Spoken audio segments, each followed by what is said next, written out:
Que el Señor les bendiga, hermanos. Abran por favor su Biblia en Primera de Juan.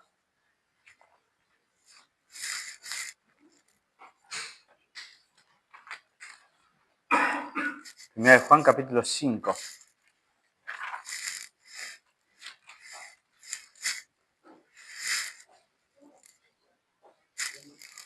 Y vamos a estar compartiendo en esta mañana los versículos 6 al 12.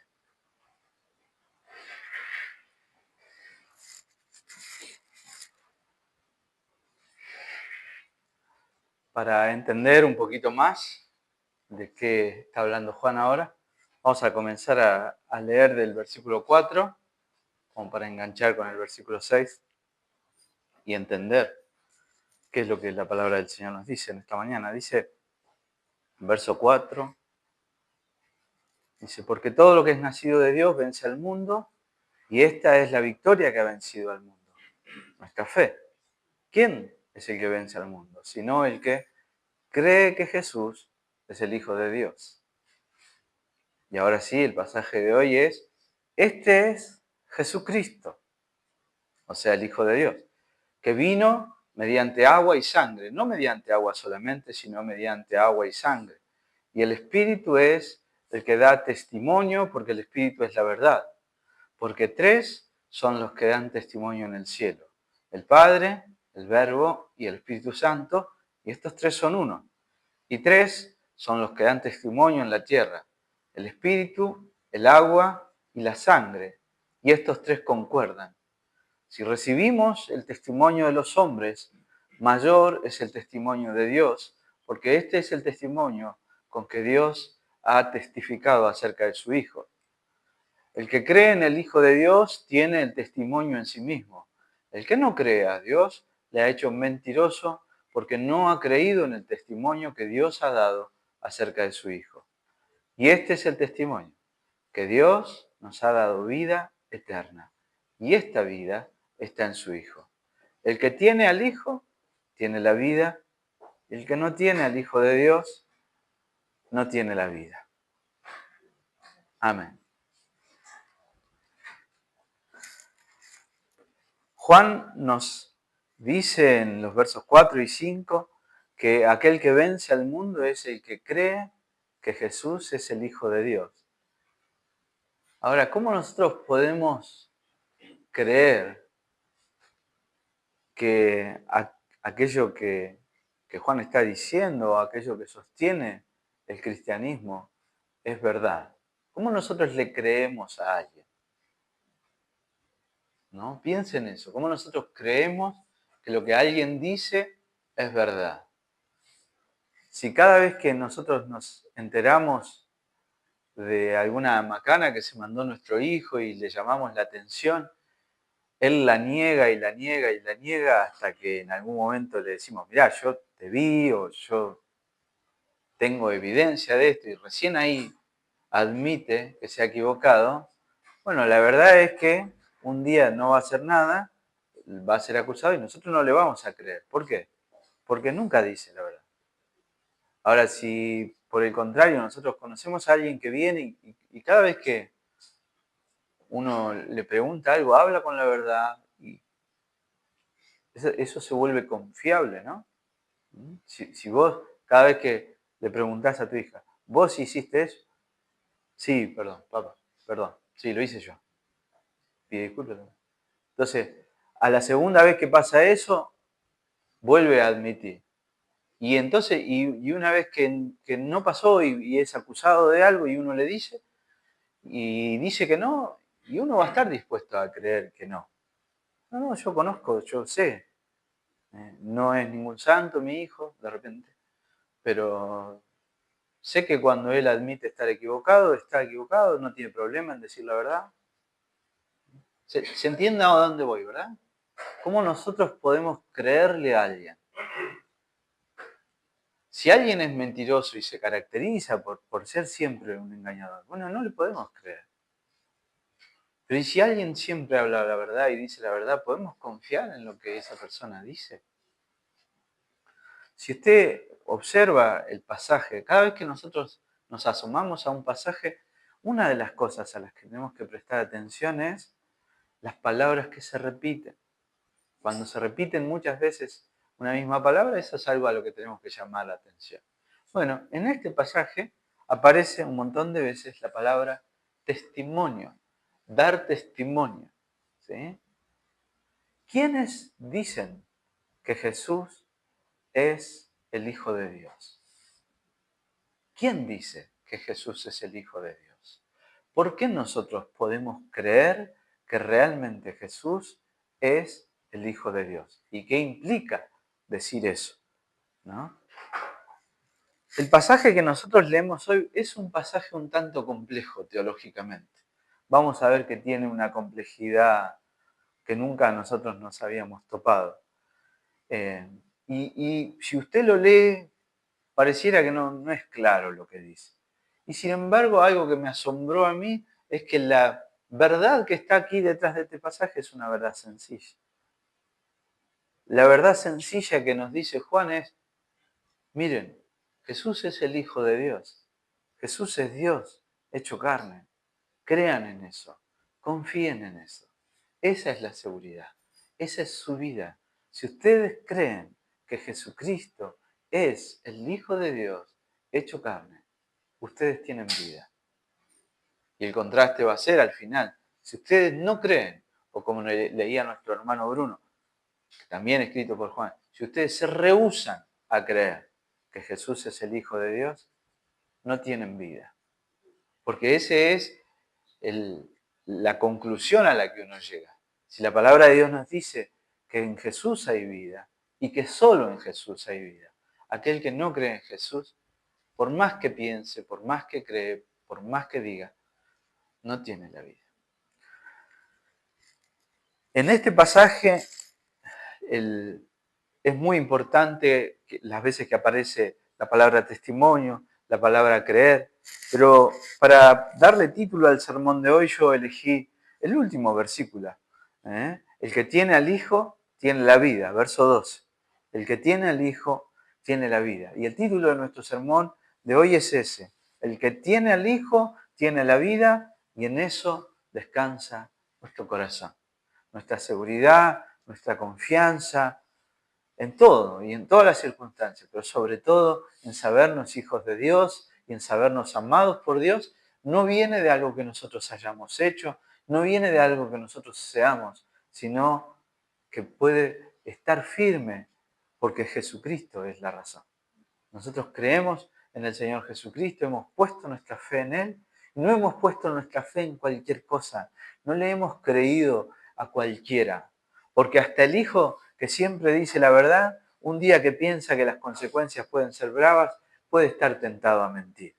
Pero Jesucristo, el Hijo de Dios, el Padre, el Espíritu Santo, ellos jamás pueden mentir, porque Dios es Dios de verdad, el Espíritu Santo es el Espíritu de verdad. Jesucristo dijo, yo soy el camino y la verdad. La verdad es inherente a Dios. Dios no puede mentir. Básicamente es esta la idea. Si Dios dice que Jesucristo es el Hijo de Dios, eso tiene que ser cierto. Y eso se aplica a todo lo que la palabra de Dios dice. Cuando la palabra de Dios me dice a mí que yo soy un pecador, eso es cierto. Pero también es cierto cuando la palabra de Dios me dice que en Jesucristo yo puedo hallar perdón, que en Jesucristo yo puedo hallar misericordia, que en Jesucristo yo he nacido de nuevo y soy una nueva criatura y yo puedo vencer al pecado, porque Cristo habita en mí. En todas esas cosas nosotros podemos confiar, porque las ha dicho el Señor, que es el Dios de verdad.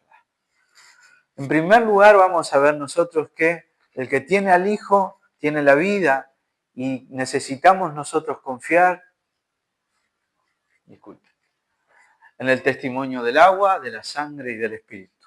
El pasaje empieza, pareciera que es complejo lo que dice, que es raro, pero no lo es tanto.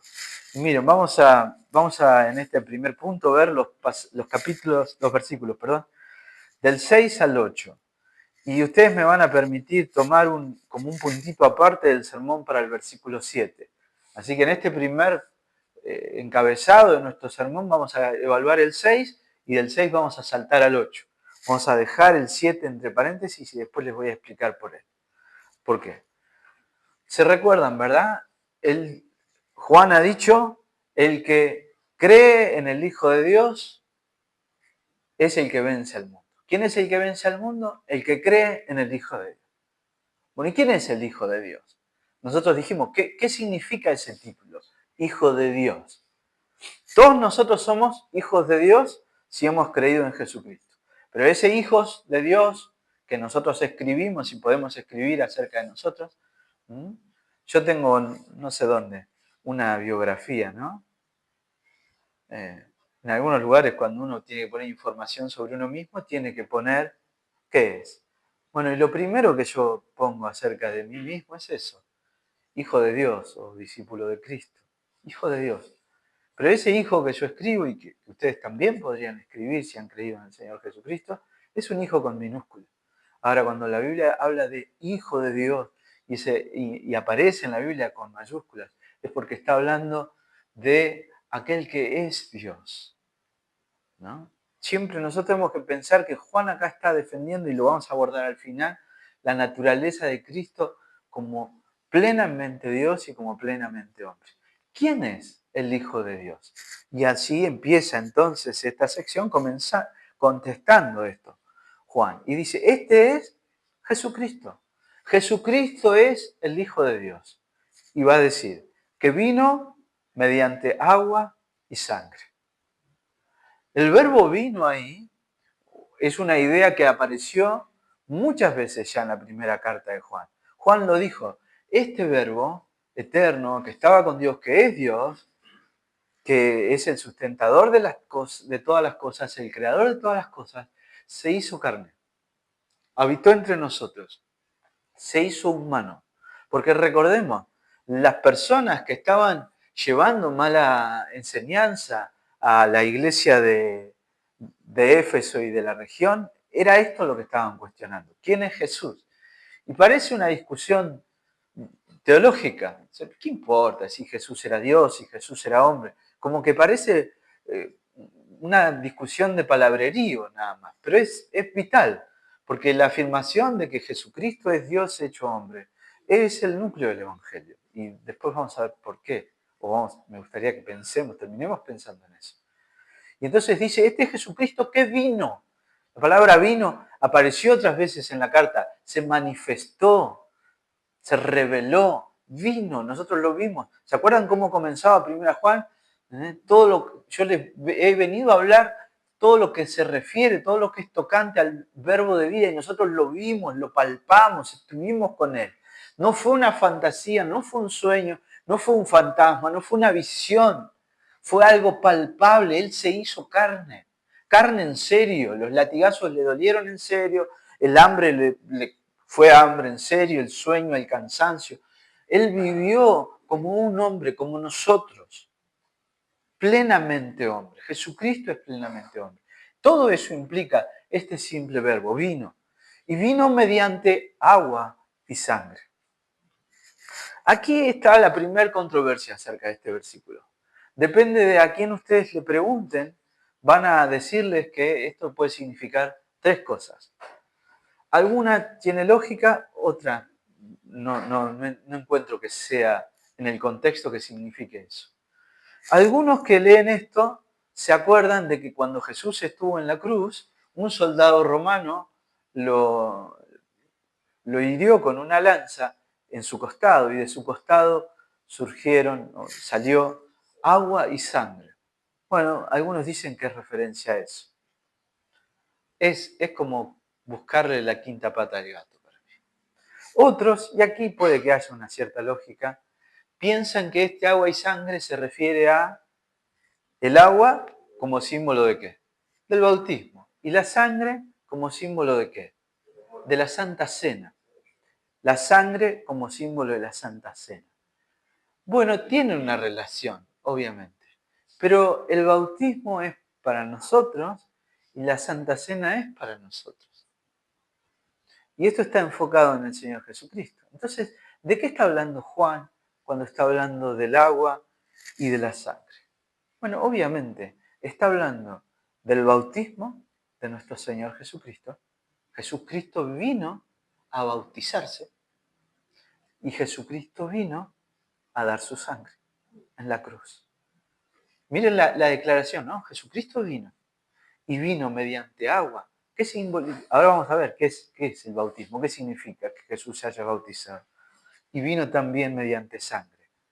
Y aclara, dice, no mediante agua solamente, sino mediante agua y sangre. Entonces, el bautismo, cuando el Señor dice, ¿no?, que vino, cuando Juan dice que Jesucristo vino mediante agua, está hablando del bautismo del Señor. ¿Por qué se bautizó Jesús? ¿Por qué se bautizaban todos los que se bautizaban con Juan?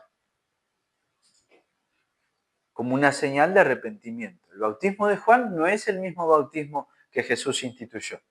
Es distinto. ¿Sí? Juan prepara el camino del Señor llamando a todos al arrepentimiento. Y aquellos que entendían su situación de culpabilidad se bautizaban con Juan.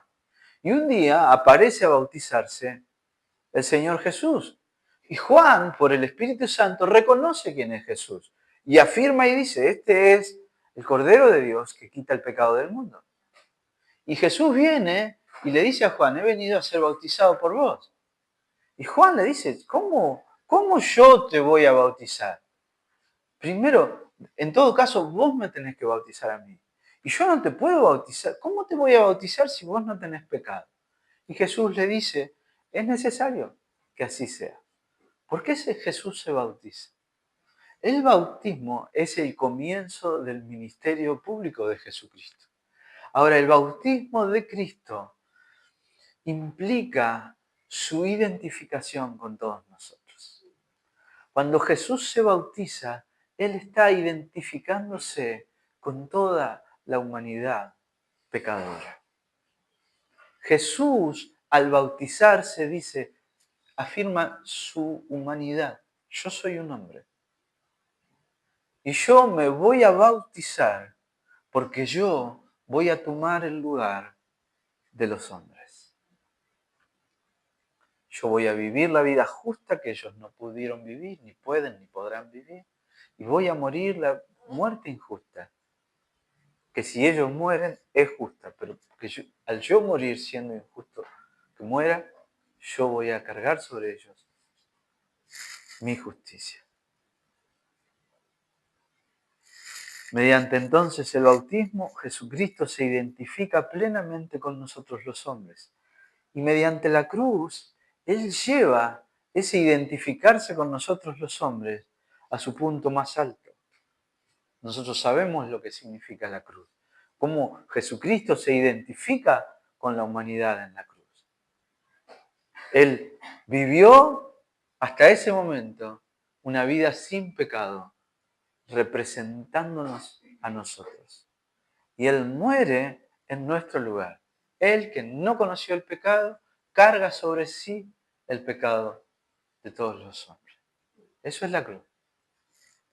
Entonces dice Juan, este es Jesucristo, que vino mediante agua y sangre. El Jesucristo que vino a identificarse con los hombres hasta el punto de entregar su vida por los suyos. Y sigue, y el Espíritu es el que da testimonio, porque el Espíritu es la verdad. Si ustedes recuerdan la escena del bautismo, ¿qué sucede en esa escena? El Espíritu Santo desciende sobre el Señor Jesucristo. Y el Padre, lo vamos a ver más ahora en lo que sigue, el Padre da testimonio acerca de Cristo.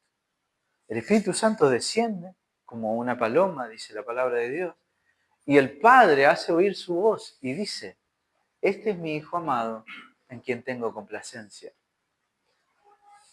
El Espíritu Santo dice en Jesús, ese hombre que se sacó el calzado, se metió al río Jordán, se mojó en las aguas del río Jordán, ese hombre, visible, palpable, ese hombre no era cualquier hombre, es Dios. Y el Espíritu Santo da testimonio de que Jesucristo es hombre y es Dios, descendiendo sobre él en ese momento. Y el Padre da testimonio de que Jesucristo es Dios, haciendo oír su voz y diciendo, este es mi Hijo amado en quien tengo complacencia.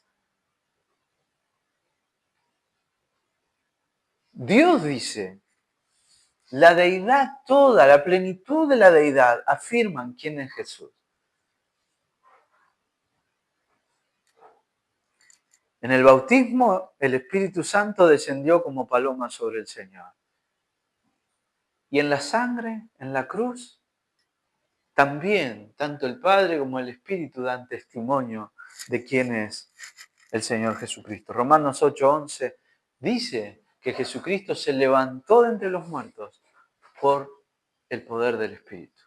El mismo Espíritu que un día nos resucitará a nosotros es el Espíritu que resucitó al Señor Jesucristo. Y el Espíritu Santo dio testimonio de que Jesucristo es el Hijo de Dios al resucitarlo. Y de la misma manera, el Espíritu Santo se quedará testimonio un día de que nosotros somos hijos de Dios, resucitándonos y glorificándonos para vida. El Espíritu no puede mentir, el Espíritu es el Espíritu de verdad. Fíjense cómo dice Lucas, es el Espíritu Santo el que afirma que Jesucristo es el Hijo de Dios. Si el Espíritu Santo lo afirma, ¿quién puede negarlo? Lucas 4:18, el Señor Jesús dijo, el Espíritu del Señor está sobre mí. Me ha ungido para dar buenas nuevas, me ha enviado a sanar a los quebrantados de corazón, a pregonar libertad, a dar vista a los ciegos, a poner libertad a los oprimidos. En Mateo 12:28, el Señor Jesucristo dijo que Él liberaba a las personas de los demonios que las acosaban. Por el Espíritu, dice. Pero si yo por el Espíritu de Dios echo fuera a los demonios, ciertamente ha llegado a vosotros el reino de Dios. Mateo 12:28. Y Hechos 10:38 también afirma lo mismo al decir, como Dios ungió con el Espíritu Santo y con poder a Jesús de Nazaret.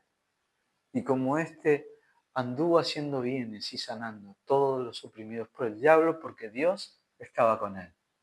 Miren, en ese versículo no es el tema del pasaje, pero todo el pasaje está teñido de Trinidad. Nosotros vemos al Padre, al Hijo y al Espíritu Santo dando testimonio de que es en Cristo que nuestra salvación es posible y es en Cristo que nosotros tenemos vida. Y en ese versículo de Hechos 10:38, la Trinidad también se manifiesta. Jesucristo es Jesús de Nazaret, ungido por el Espíritu Santo y Dios el Padre estando con él. Así que Juan dice, este es Jesucristo, que vino mediante agua y sangre, no mediante agua solamente. O sea, no solo estuvo dispuesto a tomar nuestra vida, sino que estuvo dispuesto a dar su vida. Por eso dice, sino mediante agua y sangre. Y el Espíritu es el que da testimonio porque Él es la verdad. Y saltamos al 8. Y estos tres son los que dan testimonio en la tierra. Estos tres son los que dicen y afirman que Jesucristo es el Hijo de Dios. Es Dios eterno, sublime, digno de toda la honra, la gloria y la adoración. Es un ser humano, un hombre de carne y hueso. ¿Quiénes son los tres? El Espíritu, el agua y la sangre. Y los tres dicen lo mismo. Los tres afirman esta verdad. Jesucristo es el Hijo de Dios, Jesucristo es el único que puede darnos vida.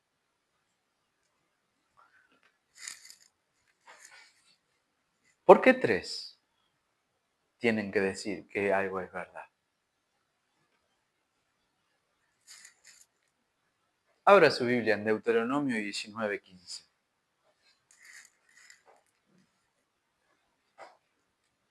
Deuteronomio 19:15.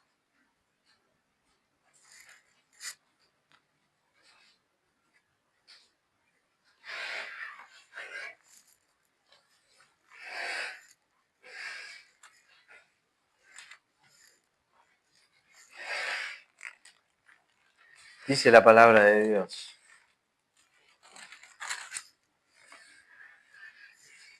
no se tomará en cuenta a un solo testigo contra ninguno en cualquier delito ni en cualquier pecado en relación con cualquier ofensa cometida. Solo por el testimonio de 2 o 3 testigos se mantendrá la acusación. Aquí Jesús no es acusado de nada, ¿no? Pero basados en este mandamiento, Juan afirma: no es solo que Jesús dijo ser el Hijo de Dios, su vida, que Él se haya hecho carne, que Él haya vivido de forma perfecta, dan testimonio de quién Él es. Su muerte en la cruz, derramando su sangre por todos nosotros, da testimonio de quién Él es. El Espíritu Santo, dándole poder de liberar a los endemoniados, de sanar a los enfermos, de resucitar a los muertos, el Espíritu Santo también da testimonio acerca de quién Dios es. Este es un principio bastante claro en la Biblia. En el Nuevo Testamento también aparece este mismo principio. Si uno tiene un problema con un hermano, primero va y habla con el hermano. Y si no, busca 2 o 3 testigos. Si alguien tiene algo que decir contra una autoridad de la iglesia, ¿qué se necesita? 2 o 3 testigos. Pablo dice: no aceptarás acusación contra un anciano, sino con 2 o 3 testigos. Si alguien acusa a un pastor de una iglesia de algo, si es una sola persona, está pecando. Tiene que haber 2 o 3 testigos. 2 o 3 testigos. ¿Por qué? Se pueden poner de acuerdo 3 personas para mentir. Fíjense la cantidad de personas que se pusieron de acuerdo para afirmar que Jesús había dicho un montón de cosas en el juicio. Pero es un principio. Y Juan está reforzando la verdad de lo que él dice, diciendo: miren, 3 testigos, la ley se cumple acá. Tenemos 3 testigos de que Jesucristo es el Hijo de Dios. Y estos 3 están de acuerdo. El bautismo del Señor, su muerte en la cruz, el Espíritu Santo, da testimonio de Él. Nuestro Señor Jesucristo vivió como nadie en este mundo pudo hacerlo jamás. Y Él, siendo Dios, se hizo hombre y se identificó con nosotros, sus criaturas. Él entregó su vida en nuestro lugar, pagó nuestra culpa. Y el Espíritu del Señor dio testimonio de quién Él es a lo largo de su ministerio en la tierra y al levantarlo de entre los muertos. Considerar quién es Jesús, lo que Él hizo, tiene que guiarnos a nosotros a poner toda nuestra confianza en Él. Porque no hay nadie como Él. Nadie puede afirmar de sí mismo lo que mismo Jesucristo dijo. Yo soy, dijo Jesús. Yo soy el camino, la verdad, la vida. Yo soy la luz del mundo. Yo soy el pan de vida que descendió del cielo. Yo soy. Jesús dijo eso de sí mismo. Pero Jesús dijo: no es solo que yo lo digo. El Padre también lo dice. El Espíritu Santo también lo dice. Mírenme, miren mi vida, miren lo que yo hice. Yo hice lo que nadie podía hacer. Dejé mi trono y me hice uno de ustedes. Entregué mi vida en una cruz. Y no solo morí por ustedes, resucité para que ustedes vean que lo que yo hice no es algo que cualquiera puede hacer. Solo yo podía hacerlo. Y lo hice. Crean en mí. Vamos a hacer acá ahora un paréntesis, cortito. Si a usted le interesa el tema y averiguar más, me pide información y hay 1000 lugares. No busque en cualquier lado. Busque en lugares serios, me pregunte. ¿Sí? Porque así como hay mucha información muy valiosa, bueno, hay otra que no lo es tanto. Internet tiene eso. Conseguimos todo. Todo. ¿Eh? El versículo 7 dice: 3, porque 3 son los que dan testimonio en el cielo. El Padre, el Verbo y el Espíritu Santo, y estos 3 son uno. Este es el versículo más claro de la Trinidad. Hay un problema. Este versículo es, y esta es mi postura y mi comprensión, altamente probable que no sea parte del texto original. Este versículo no aparece en los manuscritos griegos más antiguos. Ustedes saben, en el principio de la iglesia, la discusión era esta. ¿El Espíritu Santo es Dios? ¿El Hijo es Dios? Porque esta es la verdad más difícil. Al final, alguien que rechace a Dios, al final va a hacer agua en esto. ¿En quién es Jesús? Esta es la doctrina central.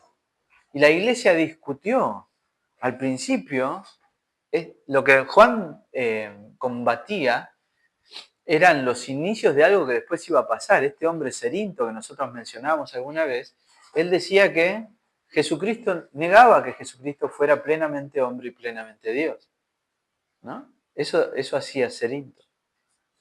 Y la iglesia discutió con mucha gente. Hubo muchos herejes que se levantaron. El docetismo, el arrianismo. Muchos de ellos cuestionaron que Jesús fuera o hombre o Dios. Algunos decían, Jesucristo era Dios, pero Él tomó un cuerpo humano, pero el cuerpo humano era humano. Jesús lo tomó y después lo dejó. Algunos creían que Jesús era un humano, cualquiera, como cualquier ser humano. Hasta eso implicaría que era capaz de pecar. Hasta que se bautizó y el Espíritu Santo descendió sobre él. Y ese mismo, el Espíritu en la cruz lo deja. Esa es una locura, es una herejía, ¿no? Bueno, pero hubo gente, porque es difícil de entender, es difícil de aceptar. Solo el Espíritu Santo puede poner esa convicción a nosotros. Cuando la iglesia discutió estas verdades, adivinen qué versículo no usó para defender la doctrina de la Trinidad. ¿Por qué? Porque la iglesia todavía no lo tenía. En los manuscritos griegos más antiguos no aparece este versículo. Aparece en los manuscritos latinos después del siglo XV, o sea, en 1400 y pico, más o menos. Hay algún testimonio en un manuscrito más antiguo, pero son todos manuscritos latinos. ¿Qué puede haber pasado? Ustedes saben, la Biblia, nosotros ahora tenemos Biblias a mansalva, imprimimos, y eso es una re bendición, ¿no? Pero antes no era así. Antes todo se copiaba a mano, ¿sí? Y era caro. Y cuando uno copia a mano, ¿qué puede pasar? Se puede equivocar, ¿sí? Y a veces había una costumbre, no se hacía así con la Biblia, ¿no? Pero en muchos libros el copista se levantaba a las 6 de la mañana y estaba escribiendo hasta todo el día escribiendo. Y no escribiendo como nosotros, con una lapicera, ¿no? Era un retrabajo, había que agarrar el cuero, rasparlo, hacerle todo un proceso. ¿Qué sé yo? No sabría decirles cuánto tiempo, pero imaginen ustedes cuánto tardaríamos nosotros si agarráramos una Biblia y cuadernos y empezáramos a escribirla. ¿Cuánto tardaríamos? Si le dedicáramos todos los días 8 horas a eso, ¿cuánto tardaríamos? 2 semanas, 3 semanas. Estoy imaginando, ¿eh? ¿Cuánto se tardaba en aquella época? Años. De repente a alguien le llevaba 20 años hacer una copia de la Biblia. No sé si se entiende. No sé si 20, por ahí eran 15, por ahí el tipo era más rápido, lo hacían 10. Pero es mucho. Y eran generalmente personas que se dedicaban a eso. Y entonces se cree que este versículo, el versículo 7, es una anotación que alguien hizo. Lo que el versículo afirma es una herejía. No, es bíblico. Es bíblico, porque dice, 3 son los que dan testimonio en el cielo, el Padre, el Verbo y el Espíritu Santo. Y estos 3 son uno. Esa es una verdad bíblica. Pero la verdad es que no forma parte del texto bíblico. Entonces, la forma correcta de leer este pasaje es, y el Espíritu es el que da testimonio porque el Espíritu es la verdad. Y 3 son los que dan testimonio en la tierra. Porque ¿quiénes necesitan el testimonio? Nosotros somos los que necesitamos este testimonio. Después pídamelo y yo les paso. Hay un artículo muy breve que explica esto y después hay mucho material. Hay personas que respetan esto, que creen que sí es parte del texto bíblico. No me parece una controversia en la que nosotros tengamos que perder demasiado tiempo, ¿sí? Pero, por ejemplo, si usted mira algunas versiones de la Biblia, algunas tienen una notita y otras directamente ya lo sacan al versículo 7. ¿Sí? Los que están en contra de que se lo saque dicen que son herejes, eso. No significa negar la Trinidad. Pero la verdad es que si Dios hubiera querido que hubiera una afirmación así directa de la Trinidad, la hubiera puesto y la hubiera puesto en todos lados. Y no hay. La doctrina de la Trinidad está, no oculta, pero está revelada de formas no tan explícitas. Y yo creo que es porque Dios quiere que esa sea una verdad que solo sus hijos entiendan. Porque solo el Espíritu Santo puede revelarnos quién es el Padre, quién es el Hijo, quién es el Espíritu Santo.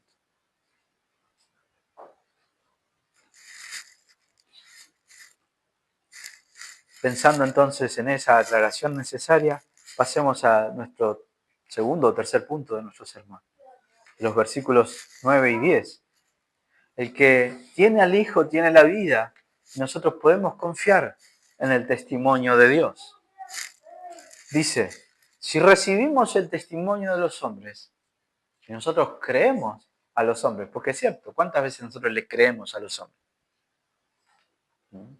Vamos al médico y el médico nos dice, tomate esta pastillita que te va a hacer bien. Y uno la toma. ¿Sí? No, te dice el electricista, el martes sin falta estoy ahí. Y uno le cree. Y así con todo. La mayoría de las veces nosotros no tenemos que andar pensando que todo el mundo nos anda mintiendo. ¿Sí? Hay gente que es mentirosa todo el tiempo. Pero hay gente que no, y si no tiene necesidad de mentir, no te va a mentir. Y si nosotros creemos al testimonio de los hombres, muchas veces, ¿cómo no vamos a creer en el testimonio de Dios? Si nosotros no podemos confiar en Dios, no podemos confiar en lo que Dios dice, no podemos confiar en nadie, en absolutamente nadie. Si recibimos el testimonio de los hombres, mayor es el testimonio de Dios, porque este es el testimonio con que Dios ha testificado acerca de su Hijo. No solo el Espíritu, el bautismo y la sangre dan testimonio de Cristo, el Padre también lo ha hecho. Nosotros ya dijimos en Mateo 3:17, en el momento del bautismo, se oyó una voz audible y el Padre diciendo, este es mi Hijo amado en quien tengo complacencia.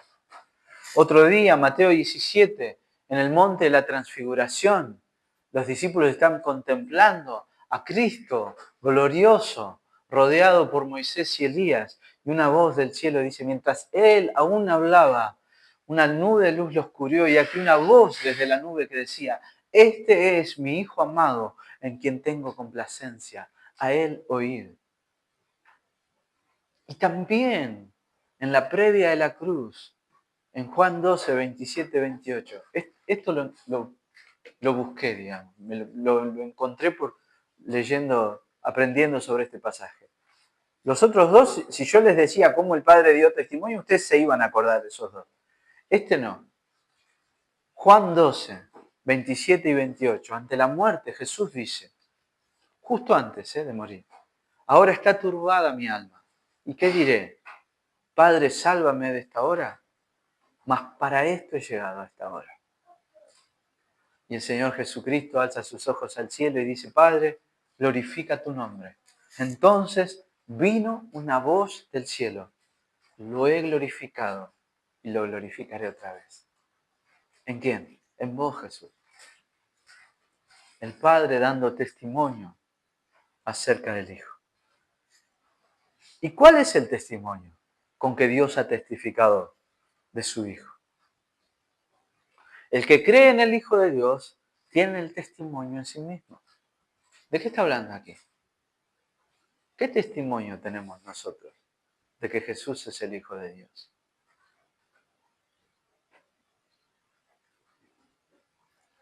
Romanos 8:15 dice, pues no habéis recibido el espíritu de esclavitud para estar otra vez en temor, sino que habéis recibido el Espíritu de adopción, por el cual clamamos, Abba Padre. Gálatas 4:6 dice, y por cuanto sois hijos, Dios envía a vuestros corazones el Espíritu de su Hijo, el cual clama, Abba, Padre. Los que han creído en Jesucristo como el Hijo de Dios tienen no solo el testimonio de la vida de Cristo, quién es Él, todo lo que Él hizo, no solo el testimonio del Espíritu Santo afirmando que Jesús es el Hijo de Dios, no solo el testimonio del Padre afirmando que Jesucristo es el Hijo de Dios, sino también el testimonio interno del Espíritu Santo asegurándoles que Jesucristo es el Hijo de Dios.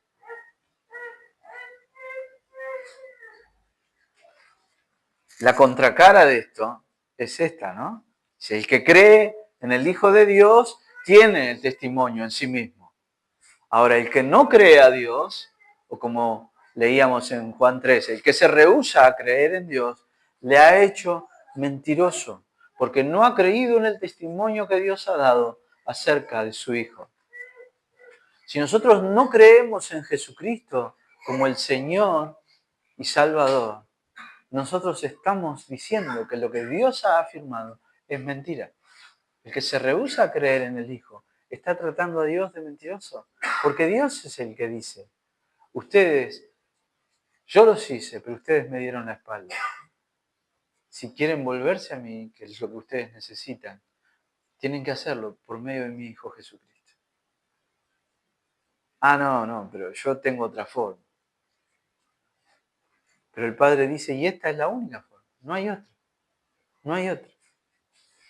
O creen en esto, o ustedes me están tildando a mí de mentiroso. Nuestra fe y nuestra confianza descansan y vienen del hecho de lo que Dios ha atestiguado respecto a su Hijo. Y eso es una convicción que solo el Espíritu Santo en nosotros puede darnos. Podemos confiar en la palabra del Señor. Miren cómo termina el pasaje. Y este es nuestro último encabezado. El que tiene al Hijo tiene la vida. Confiemos, porque no hay vida si no es por Jesús. Verso 11. Y este es el testimonio.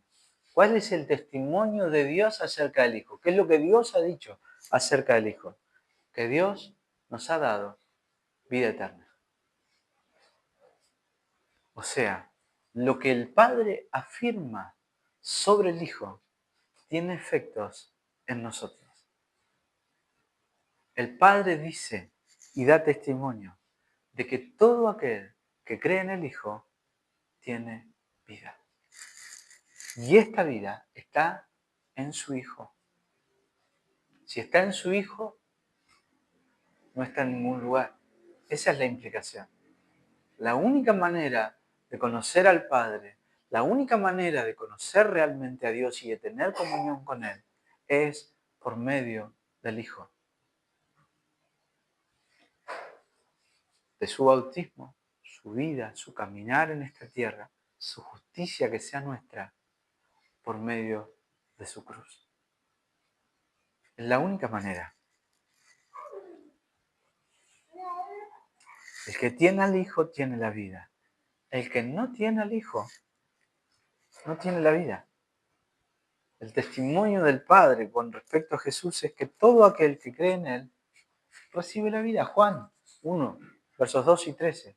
A todos los que recibieron a Jesús, a los que creen en su nombre, en el nombre de Jesús, les dio potestad de ser hechos hijos de Dios, los cuales no son engendrados de sangre ni de voluntad de carne, ni de la voluntad de varón, sino de Dios. El contraste es marcado. Si tenemos al Hijo, si hemos puesto nuestra fe en Jesús y caminamos en comunión con Él, tenemos vida. Si no creemos en Jesucristo, no tenemos vida. Estamos perdidos, somos esclavos del mundo, de sus pasiones. Al llegar al final del pasaje, nosotros entendemos por qué podemos creer en Jesús y por qué necesitamos creer en Jesús. Si no creemos en Él, si Él no es nuestro Salvador, no tenemos vida. Paréntesis. ¿Cómo nosotros creemos en Jesús? ¿Qué significa creer en Jesús? cómo el hombre necesita responder al Evangelio. El Evangelio es la verdad de Dios revelada a nuestra vida, nuestra condición, separados de Dios, alejados de Dios, condenados. Nuestro impedimento, querer solucionarlo por nosotros mismos y en nuestras fuerzas. Nuestra única esperanza, Jesucristo. Nuestra respuesta y la demanda del Evangelio, que nos arrepintamos y creamos en Jesucristo. Ahora, la discusión a la que Juan nos está llevando y nos está mostrando es esta. Jesús es plenamente hombre y plenamente Dios. ¿Por qué esta no es una discusión teológica meramente? ¿Por qué es importante que Jesucristo sea Dios? ¿Por qué es importante que Jesucristo sea hombre? ¿Por qué no hay otra manera? Digo, hay sectas que niegan estas verdades. Mormones, testigos de Jehová, etc. Hay personas que no las niegan, grupos religiosos que no los niegan explícitamente, que tienen una teología trinitaria y de Cristo correcta, pero lo niegan con sus prácticas. ¿Por qué es vital? ¿Por qué es crucial que Jesucristo sea completamente Dios y completamente hombre? Sea necesaria. Isaías 43:11 afirma, yo Jehová, y fuera de mí no hay quien salve. Si Jesucristo no es Dios, no puede salvarnos. Ningún hombre que sea solo hombre puede salvarnos. Solo el Dios infinito podría llevar el castigo infinito por los pecados de la raza humana. No son 3 pecaditos los que pagó Jesús. Pagó por los pecados de todos los hombres. Por todos. No estoy afirmando acá el universalismo, ¿no? Es necesario creer en Jesucristo. Solo Dios podía llevar. Ningún hombre puede llevar sobre sí la carga de su propio pecado. Imaginen llevar sobre sí el pecado de todos los hombres, de todos los tiempos y de todos los lugares. Solo Dios podía hacerlo. Si Jesucristo fuera un simple hombre y no Dios, no podría haber sido el Salvador que nosotros necesitamos. 1 Timoteo 2:5 dice, hay un solo Dios y un solo mediador entre Dios y los hombres, Jesucristo, hombre. Cuando Pablo habla de un mediador, habla de la necesidad de alguien que se pare en la brecha que nos separa a los hombres de Dios. Isaías es el que afirma que nuestras iniquidades han hecho una división entre nosotros y nuestro Dios. Eso está en Isaías 59:2. Nuestros pecados han hecho ocultar de nosotros el rostro de Dios. Ahora, en su deidad, Jesús proporciona el sacrificio perfecto necesario para aplicar el perdón a la humanidad. Y en su humanidad, Él nos revela a Dios. Ambas naturalezas de la persona excepcional de Cristo son necesarias para lograr cada una de estas cosas. Hebreos 2:17 dice, por lo cual debía ser entregado en todo semejante a sus hermanos, para venir a ser misericordioso y fiel sumo sacerdote en lo que a Dios se refiere, para expiar los pecados de su pueblo. La expiación, que Juan usó ese término, significa que Jesús cargó con el peso de la ira de Dios y pagó el precio por todo el pecado. Vimos, solo Dios puede llevar el castigo infinito. Ahora, si Jesús fuera solo Dios, Él no podría haber sido como sus hermanos en todo, ni podría haber sido un sumo sacerdote misericordioso y fiel. Que Jesús sea completamente hombre también es necesario. Nosotros necesitamos a un igual a nosotros que sea nuestro sacerdote. Y Jesucristo se hizo igual a nosotros, en todo. excepto en el pecado. La propiciación requería de un Salvador que fuera completamente Dios y completamente hombre. Romanos 5:19 dice que así como por la desobediencia de un hombre los muchos fueron constituidos pecadores, así también por la obediencia de uno los muchos serán constituidos justos. Nosotros los hombres necesitamos a alguien que nos represente. En Adán la humanidad entera estaba representada. ¿Cómo nos representó Adán? Pecó y permitió que todo el pecado entrara, que el pecado entrara en toda la raza humana. En Cristo. Cristo, hombre. El hombre Cristo es nuestro representante. Y Él no tiene pecado, y Él es justo, y Él nos otorga su justicia.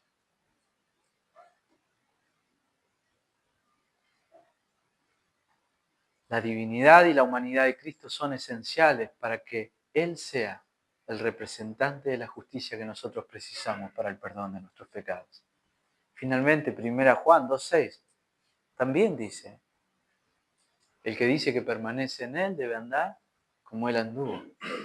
Jesús es nuestro ejemplo. Dios dice, yo quiero que ustedes los hombres vivan así. Bueno, ¿cómo? Así. Miren a Jesús. Él es su ejemplo. Él es su ejemplo. Para que Jesucristo sea nuestro ejemplo, necesitábamos que Él fuera hombre.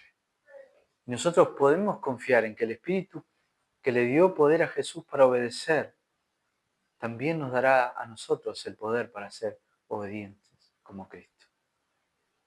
Es crucial que nosotros entendamos y aceptemos quién es Jesús. Jesús es una persona con una naturaleza completamente divina y una naturaleza completamente humana. Sin esta convicción, nuestra salvación del pecado es imposible. Al final, el pasaje de hoy es complejo en su teología, pero sencillo en su mensaje. Jesús es el Hijo de Dios, que se hizo carne por ustedes. Jesús es la única manera en la que ustedes pueden tener vida. Jesús es el único en el que ustedes pueden confiar y creer.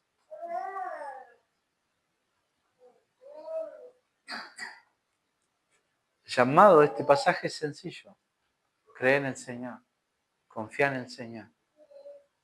Cree en lo que el Padre dice acerca de Él, lo que el Espíritu dice acerca de Él, lo que la palabra de Dios dice acerca de Él. Jesús es el único en el que nosotros podemos confiar plena y únicamente.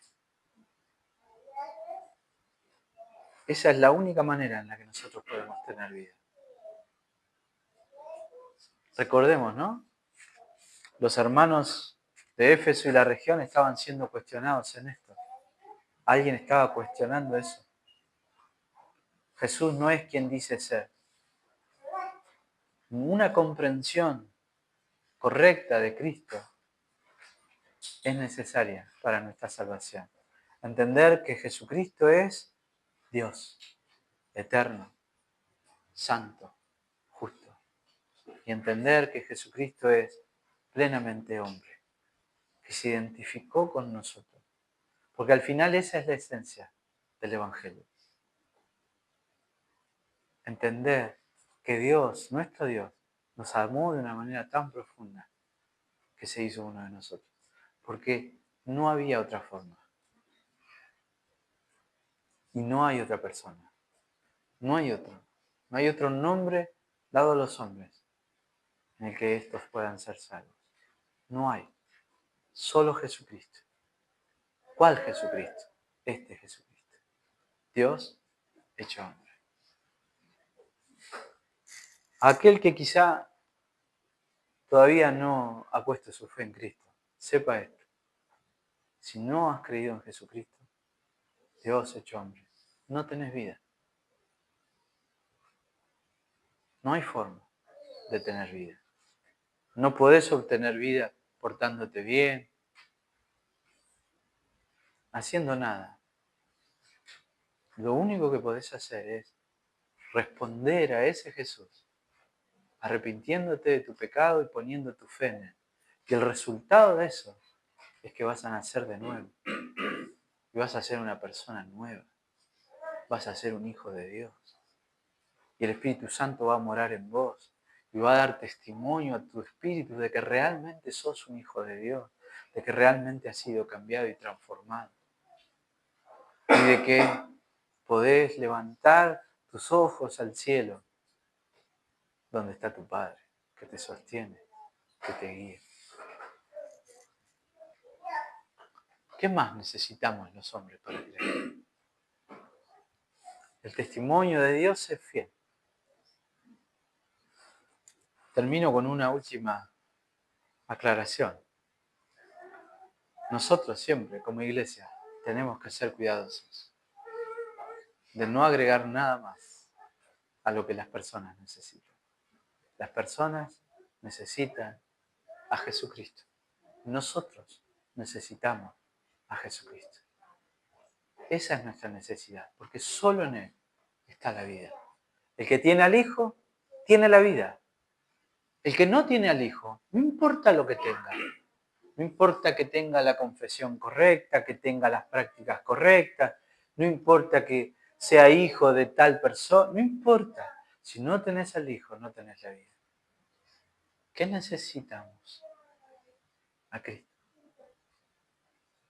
Al final, Juan termina esta carta, nos queda un último pedacito, diciéndole esto a los hermanos. Si ustedes han creído en el Hijo de Dios, estén seguros, estén confiados. No porque ustedes tengan capacidad de nada, porque Él es. Porque lo que la Biblia dice, lo que el Padre dice, lo que el Espíritu Santo dice respecto a Jesús, es verdad. Él es el que vivió en esta tierra justamente, el que se identificó con los seres humanos, al extremo de entregar su vida en una cruz. No hay un amor más grande, no hay una verdad más grande. En esa verdad nuestros corazones pueden descansar.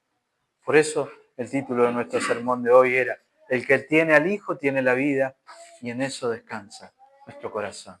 Nuestra confianza solamente es cierta y segura si nosotros hemos puesto nuestra fe en Jesucristo como el Hijo de Dios. Amén. Oremos. Padre, gracias por tu palabra dada a nosotros, y gracias por Jesucristo, nuestro Señor y Salvador. Gracias, Señor, porque vos te has revelado a nosotros por medio de Jesús. Y nosotros hemos recibido la capacidad de abrir nuestros ojos y ver nuestra miseria y nuestra necesidad. Pero para que ese reconocimiento de nuestra necesidad también nos hiciera llevar nuestros ojos a la plenitud de aquel que lo llena todo en todos, Jesucristo. Jesucristo, el que vino a esta tierra y se hizo uno de nosotros, se identificó con nosotros y nos amó hasta el final. Jesucristo, el que sufrió por nosotros la muerte horrible de la cruz. Jesucristo, nuestra vida, nuestra esperanza, nuestro sostén, nuestra gloria. Gracias, Señor. Amén.